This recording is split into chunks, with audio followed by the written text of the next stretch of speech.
Hi everyone, Preston here. I'm the developer of the Disneyland Railroad Steam Locomotive Simulator. And today we're going to take a close look at my favorite engine, the CK Holliday, which just recently came back from a very extensive refurbishment. Now if you're a Disneyland Railroad fan, or maybe even just a Disneyland fan, you probably already know why this engine is so important to the park.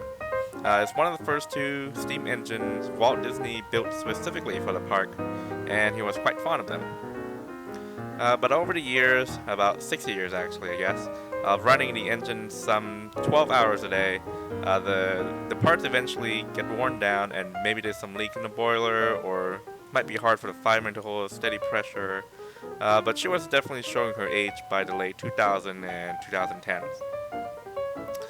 So in 2013 or 14, something like that, Disney sent the engine out to be refurbished. Now this isn't the first time she's had a refurbishment, of course, but it's certainly the longest one she ever had and the most significant one considering the scope of work. And after being gone for a year and a half or so, the CK Holliday is finally back from her refurbishment. But with such bad timing though, because the railroad is down for a long while as Star Wars Land gets constructed. But I'm sure the park wants to show her off, so last weekend at the annual Fullerton Railroad Day, Disneyland decided to join in by bringing out the much-awaited, at least to rail fans, the steam engine number 1, CK Holliday. And boy, what an entrance. She looks fantastic. And although the Roundhouse crew always do a great job of keeping their engine sparkling and bright, you can really tell that this engine is somehow new, like a new car. To me, it's the distinct lack of grease and dirt buildup between the drivers, in the frames, and all that gear below the running board. The new black paint really helps sell that she looks new, and it just looks awesome. The attention to detail in this refurbishment is just strikingly impressive, and it's really at the level that fans know Disney for. For example, take a look at this new tender truck. It's got this beautiful golden DRR emblem on the journal boxes. Even in 1955, under Walt's supervision, this part used to just say Lovestead, Seattle on it because that's where it was made. But they put in the effort to make it say DRR. And for this, they have to pattern it and then cast it out brass. Wow. Now, I don't even know how long it will remain shiny, but because it can get pretty greasy and dirty down there, but it's still a really classy touch on a part that might get ignored by most park visitors, no less. The refurbishment was completed by the Hillcrest shop up in Reedley, California, near Fresno, about 230 miles north of Disneyland. Why so far away? Well, steam locomotive shops are hard to come by these days, and the Hillcrest shop also worked on a steam engine that belongs to John Lasseter, the CEO of Disney's Pixar, who is also a fan of steam trains. So the rumors, as you might have it, is that John Lasseter probably has some kind of direction, input, or oversight over this restoration. So every detail was considered. It's perhaps as close to getting Walt to personally supervise the work as you can get. But let's hear from the crew themselves and see what they think of the engine. My name is Augie, Train O, so my last name is Train with an O. Nice. So I think I was meant to do this job. I've been in the park 7 years, I've been on the railroad 6 years. I'm one of the engineers. There's about 35 line engineers, and we on a rotation. I'm still part-time, some of us are full-time.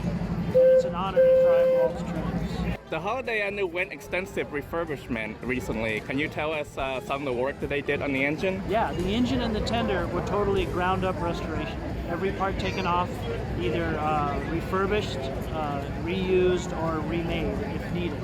So we try to preserve as many of the original parts as we can, but the boiler is new. Anything that needed to be new was redone, everything repainted, brass coated, and it just came out beautiful. Really proud of it. Yeah, I noticed under the running board you have a lot of new rerouted plumbing. Then, Yeah. so There was upgrades made that hopefully, wouldn't be too obvious, because we want to make it look as it did in 55. My name is Dean, and I've been with the railroad about 9 years. so how's she running now? Well, I haven't driven it, so I can't answer that. I heard it's but pretty she good, though, looks right? beautiful. Yeah, she looks like new. Everybody says it's running very well. That's good to hear. And what's your favorite engine? I like engines 1 and 2 are, to me, my favorite. The original. Huh? The original. Yep, the Very original good. one. Thank you. The Fullerton Railroad Day is also the only opportunity that allows anyone to actually climb into the historic engine cab that Walt once occupied and try their hand at the bell and whistle, making a sound that's so famous and heard by millions of visitors at the park entrance. The line is long, but it's definitely worth the wait.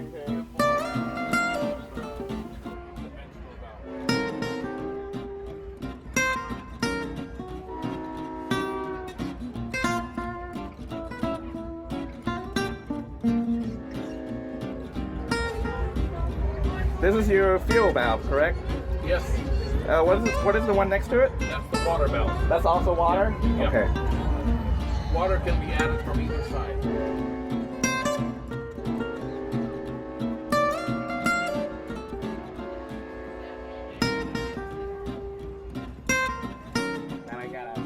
I, of course, had to try the whistle.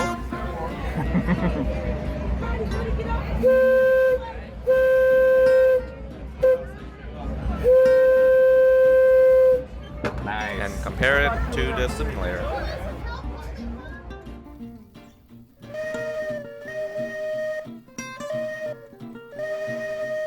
We also got to hear about working on the railroad from a conductor's perspective. Sure. My name is Ryan, and I've been a conductor for almost 3 years now. So what I like most working about with the railroad is that it's Walt's original attraction. It's his favorite attraction. He said, "I'll build a park with a train around it," and I got really, really excited to know that I was going to be able to be part of that and be a part of the history there. So it was lots of fun. So you always wanted to work on I the always railroad? did want to be on the railroad at some point. At the beginning, when I first started working for Disney, I wasn't at the railroad, but then eventually I got there, and I was super excited. Nice. Do you have a favorite engine? I do. My favorite engine number 3. It's the Fred Gurley. It's our oldest engine and our most powerful engine. So Is that why? lots of fun. Is that why it's your favorite? That's why it's my favorite. Yeah, it's the oldest one. So Nice. I'm just amazed that it's still running. It's great. Thank you. You're very welcome. It sounds like everyone is very happy with the engine, but you might be wondering what kind of work actually went into this locomotive, having been gone for a year and a half or so. Now, I don't actually know because I wasn't there, but I think I know the engine pretty well, so I can spot some differences. I'm gonna point them out. Now, the things I point out might seem trivial, but this is just to show the kind of work and detail that went into the engine to make her look and run so well. So besides the new paint and shiny brass, right up front we can see that a new tow bar has been added to the Pilot. The original engine didn't have a tow bar, but they went ahead and completed the theme by providing her with one anyway. The tow bar is actually functional and is used to tow the other engines to and from the viewing areas in the park while the railroad is down. That's pretty neat. Check out how well the bar fits in with the rest of the Pilot and the receiving pocket. A small detail for sure, but not overlooked. Another testament to the workmanship quality is how these small copper tubings are routed. Here at the air compressor, these condensate drain lines used to be just kind of hanging there, but now they're nicely tucked in and run straight, all the way to the bottom of the frame even, so they don't look untidy. Speaking of which, the air compressor exhaust has been rerouted as well. I believe the exhaust used to enter the smoke box from the rear of the saddle assembly, but now it's plugged directly into the smoke box on the left side. When I first saw this, I thought, there are 2 blowers? What's Then I traced the lines back to their sources, and indeed it goes to the air compressor, and the other one goes to the cab. So the blower lines used to enter the left side of the smoke box, kinda right in the middle. Now I gotta move forward to make room for the compressor exhaust, an interesting little change. So there used to be 1 valve under the left running board, and now there's 3. So what's changed is that I'm pretty sure this is still the or this is now the blower condensate drain, and this one is the compressor exhaust drain. And this third one here appears to be a blower shutoff, and I believe it's used to shut off the blower and in order to redirect the blower steam out through the drain along with any condensate. Interestingly, the sand line has been changed as well. Now the brass line has been integrally casted in with the flange instead of the old way of fixing the line in with a separate flange. This gives the engine a nice brass trim and indeed a classy look. Down below the running boards, the sand line is routed somewhat straight to the drivers, kind of like the EP Ripley. Instead of having this prototypical large graceful curve that it used to. Perhaps the most significant change to the plumbing in my opinion is the injectors, which are used by the crew to add water to the boiler. It's now mounted below the cab seat. I don't really know why it was changed like this. Is it to make more room in the cab? Is it because the injectors get hot? But anyway, to operate the injectors, you used to turn these two globe valves all the way on and off, each taking about 11 to 12 turns each way. So that gets really tiring for the firemen. But now it's been replaced by a 90-degree ball valve, so the fireman just crank the water valve and put his handle up and the water will start flowing into the boiler. The plumbing is kind of weird, and while this changes the cab layout quite significantly, I'm sure it will make it much easier for the firemen on the line. Speaking of the injectors, the plumbing for the overflow is probably the weirdest one of all. They removed the brass overflow pipe, which had this distinctive curve to it. Now oddly enough, this was actually one of my favorite features of the CK Holliday, but now they replace it with a simple black pipe with 90-degree elbows. This kind of plumbing makes the engine feel very industrial to me and kind of loses a little bit of character.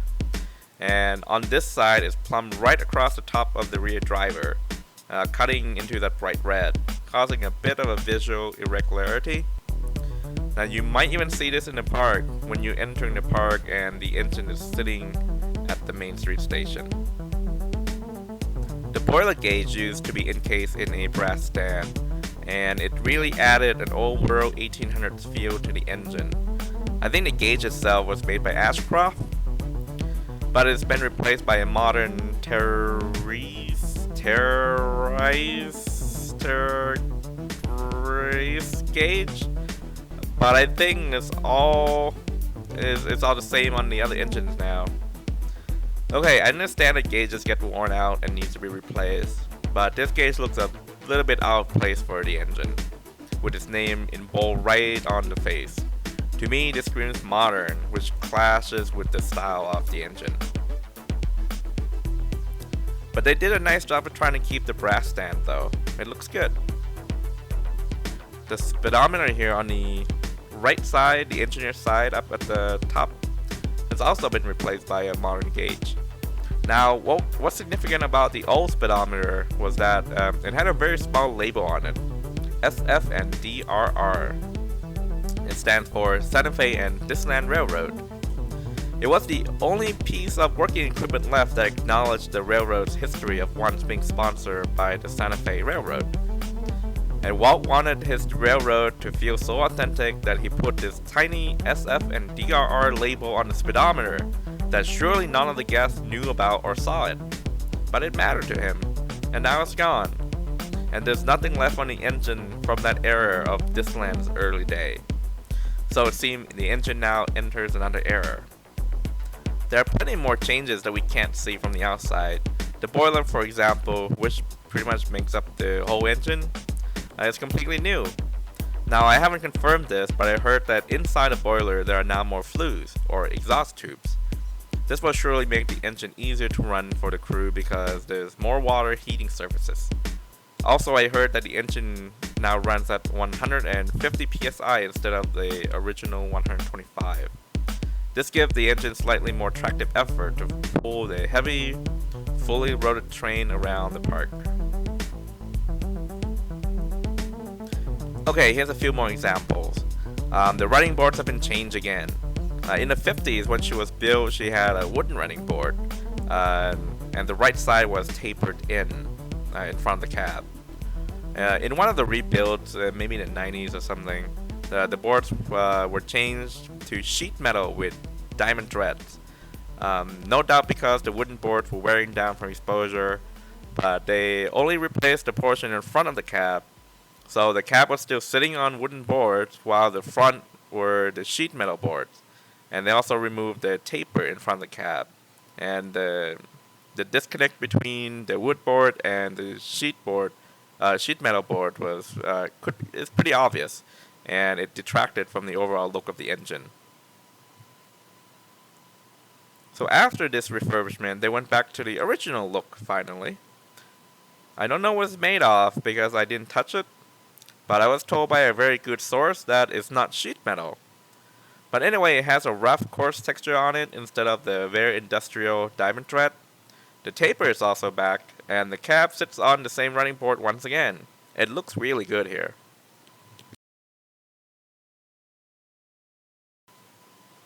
The brass boiler bands, which I used to keep the boiler jacket in place, are new as well. In the style of the engine, that normally would have rolled edges like beads. I think the original 1955 engine had them. Then sometime in the 90s in one of the rebuilds, they used plain bands without the edges, much like the EP Ripley. Probably because those edges are very hard to make. Now they replaced them without the bead edges still, but they made the bands with these rich impression to give a similar appearance. And from a distance it does look distinctive from the plain bands. It goes to show you the extent they went through to keep the engine looking the way she should.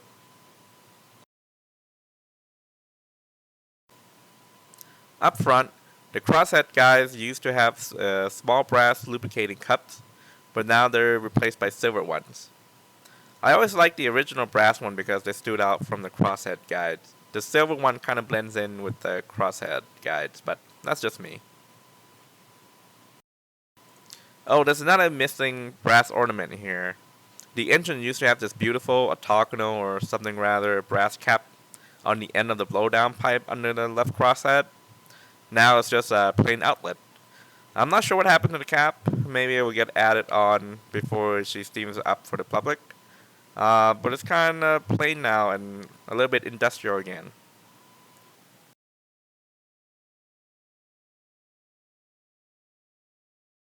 Here's a rare opportunity to get a good look inside the frames. I don't remember seeing these lubrication points before, but they're already hard to see as it is. Anyway, they're for the link block lubrication. To the right is the manual blowdown valve. Normally, the blowdown is pneumatically operated from the cab, but the crew can do a blowdown from here too. So those are just some of the changes I could immediately identify looking at the engine, whether they're functional or cosmetic changes. And what did I think of the refurb? Well, I won't get to personally fire her, but it sounds like the crew are really happy with her. And most of the cosmetic changes, the brass, the paint, the emblem, they look really terrific. She's now as new as she's ever been since she was actually new in 1955. And her look is much closer to her original build too. The plumbing and functional changes were for sure made to make it easier for the crew to use and maintain the engine, even if some of them might sacrifice the original look a little bit.